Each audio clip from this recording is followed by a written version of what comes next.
سامعین محترم، مقامات ولایت میں سے ایک عظیم مقام ہے قطب المدار۔ قطب کا لغوی معنی ہے چکی کی کیل، جس پر چکی گھومتی ہے، اور یہی معنی مدار کا بھی ہے۔ اس کے علاوہ بھی قطب کے کئی لغوی معنی ہیں، اور اصطلاح صوفیہ میں قطب اس کو کہتے ہیں جو اصالتاً یا نیابتاً سب احوال و مقامات کا جامع ہو، جو عالم میں منظور حق تعالی ہو، اور وہ ہر زمانے میں ایک ہوتا ہے اور اسرافیل علیہ السلام کے قلب پر ہوتا ہے۔ اور سامعین، اقطاب جتنے بھی ہوتے ہیں سب کے سب قطب المدار کے محکوم و ماتحت ہوتے ہیں۔ قطب عالم یعنی قطب المدار کا فیض اقطاب اقالیم پر وارد ہوتا ہے، اور اقطاب اقالیم کا فیض اقطاب ولایت پر آتا ہے، اور اقطاب ولایت کا فیض تمام اولیاء پر جاتا ہے، اور یہی طریقہ قیامت تک رہے گا۔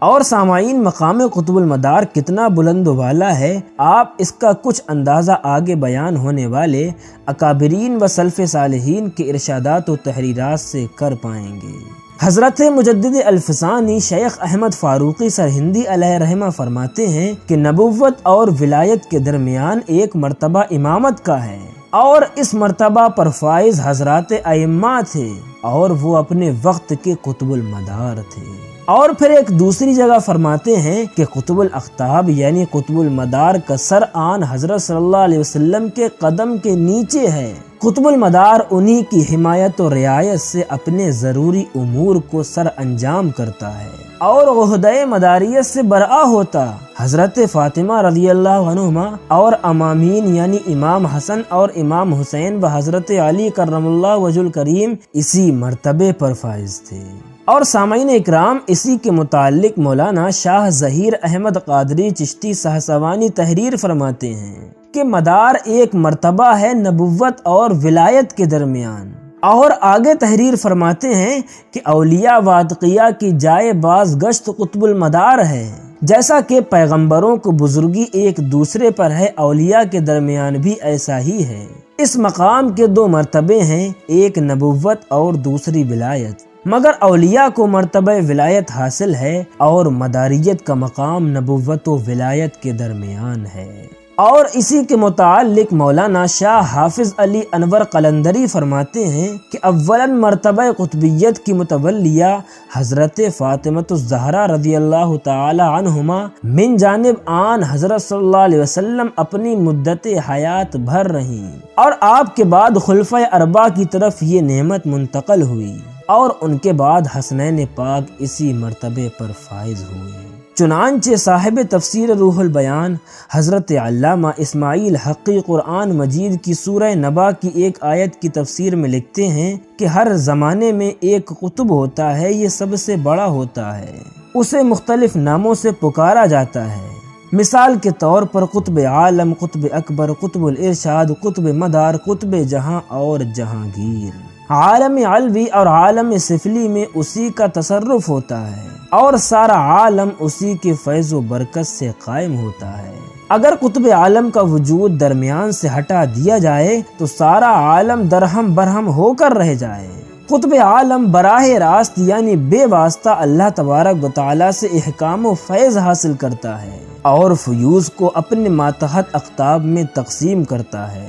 وہ دنیا کے کسی بڑے شہر میں سکونت رکھتا ہے، بڑی عمر پاتا ہے، نور خام مصطفی صلی اللہ علیہ وسلم کی برکت ہر سمت سے حاصل کرتا ہے۔ وہ اپنے ماتحت اقطاب کے تقرر، تنزل اور ترقی کے اختیار کا مالک ہوتا ہے۔ ولی کو معزول کرنا، ولایت کو سلب کرنا، ولی کو مقرر کرنا، اس کے درجات میں ترقی دینا اسی کے فرائض میں ہے۔ وہ ولایت شمس پر فائز ہوتا ہے، لیکن اس کے ماتحت اقطاب کو ولایت قمری میں جگہ ملتی ہے۔ قطب عالم اللہ تبارک و تعالیٰ کے اسم رحمان کی تجلی کا مظہر ہوتا ہے۔ سرکار دو عالم صلی اللہ علیہ وسلم مظہر خاص تجلی الولایت ہیں۔ قطب عالم سالک بھی ہوتا ہے، اور اس کا مقام ترقی پذیر ہوتا ہے، حتیٰ کہ وہ مقام فردانیت تک پہنچ جاتا ہے۔ یہ مقام محبوبیت ہے۔ رجال اللہ میں اس قطب عالم کا نام عبداللہ بھی ہے۔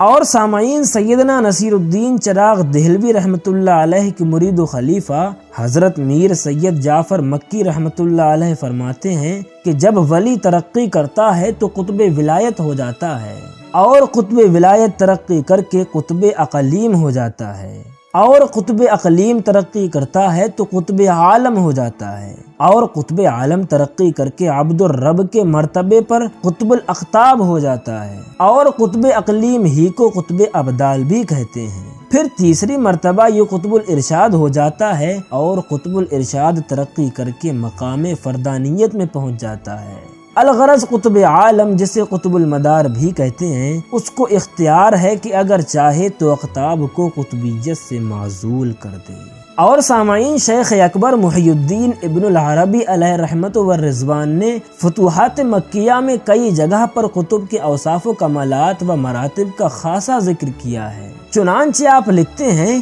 کہ قطب کے سبب سے اللہ تبارک و تعالی محفوظ رکھتا ہے کل دائرہ وجود عالم کو فساد سے، اور امامین کی وجہ سے عالم غیب و شہادت کو، اور اوتاد کی وجہ سے جنوب و شمال اور مشرق و مغرب کو، اور ابدال کی وجہ سے ساتوں ولایتوں کو محفوظ رکھتا ہے، اور قطب الاقطاب سے ان سب کو محفوظ رکھتا ہے، کیونکہ وہ شخص ہے جس پر سارے عالم کا امر دائرہ ہے۔ اور فصل 31 میں لکھتے ہیں کہ قطبیت کبریٰ قطب الاقطاب کا مرتبہ ہے کہ جو باطن نبوت آن حضرت صلی اللہ علیہ وسلم کا ہے، اور یہی مرتبہ سرور عالم صلی اللہ علیہ وسلم کے وارثین کے لیے مخصوص ہے، اس لیے کہ آن حضرت صلی اللہ علیہ وسلم صاحب نبوت عامہ و رسالت شاملہ میں سارے عالم کے لیے اور اکملیت کے ساتھ مخصوص ہیں، تو خاتم الولایت اور قطب الاقطاب وہی ہوگا جو باطن خاتم النبوت پر ہو۔ اور پھر اسی مقام قطب المدار کو محی الدین ابن العربی کچھ اس طرح سمجھاتے ہیں کہ قطب وہ مرد کامل ہے جس نے وہ 4 دینار حاصل کیے ہوں جس کا ہر دینار 25 قیرات کا ہو، اور ان سے مردان خدا کی کیفیت معلوم کی جاتی ہو، اور ان 4 دینار سے مراد رسول، انبیاء، اولیاء اور مومنین ہیں، اور ان سب کا وارث قطب ہوتا ہے۔ اور پھر باب 351 میں لکھتے ہیں کہ قطب کی شان یہ ہے کہ وہ ہمیشہ اس حجاب میں رہتا ہے جو اس کے اور اللہ تبارک و تعالی کے درمیان ہوتا ہے، اور حجاب مرتے دم تک نہیں اٹھتا، اور جب قطب انتقال کرتا ہے تو اللہ سے جا ملتا ہے۔ اور پھر ایک جگہ فرماتے ہیں کہ قطب الاقطاب اپنے زمانے کے اولیاء میں سب سے افضل ہے، اور ولایت باطنی میں اللہ کا خلیفہ یعنی اقطاب میں ولایت باطنی کے ساتھ خلافت ظاہری ہوتی ہے۔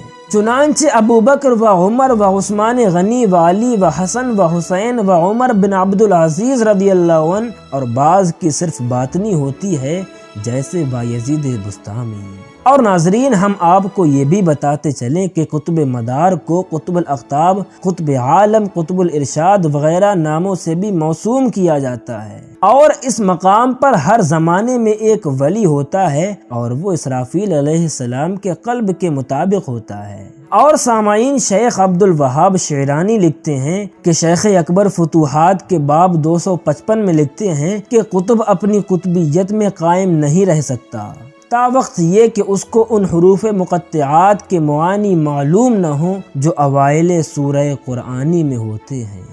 اور سرکار غوث پاک عبد القادر جیلانی رضی اللہ عنہ فرماتے ہیں کہ اقطاب کے لیے 16 عالم ہیں، اور ہر عالم ان میں سے اتنا بڑا ہوتا ہے جو اس عالم کے دنیا و آخرت کو محیط ہے، مگر اس امر کو سوائے قطب کے کوئی نہیں جانتا۔ اور سامعین، یہ بھی یاد رکھیں کہ اقطاب سے زمانہ کبھی خالی نہیں رہتا۔ حضرت آدم علیہ السلام سے لے کر عہد رسالت مآب صلی اللہ علیہ وسلم تک ہر دور میں قطب زمان کا ورود و ظہور ہوا ہے، اور اس پر شیخ اکبر محی الدین ابن العربی نے فتوحات مکیہ کے 14ویں باب میں بہت اچھی تفصیل پیش کی ہے۔ اور لطائف اشرفی میں بھی شیخ اکبر رحمت اللہ علیہ کے فرمان کو اس طرح نقل کیا گیا ہے، جس کا ترجمہ کچھ اس طرح ہے، یعنی قطب وہ ہے جو عالم میں منظور نظر الہی ہوتا ہے، اور وہ ہر زمانے میں ایک ہوتا ہے، اور وہ اسرافیل علیہ السلام کے مشرب پر ہوتا ہے۔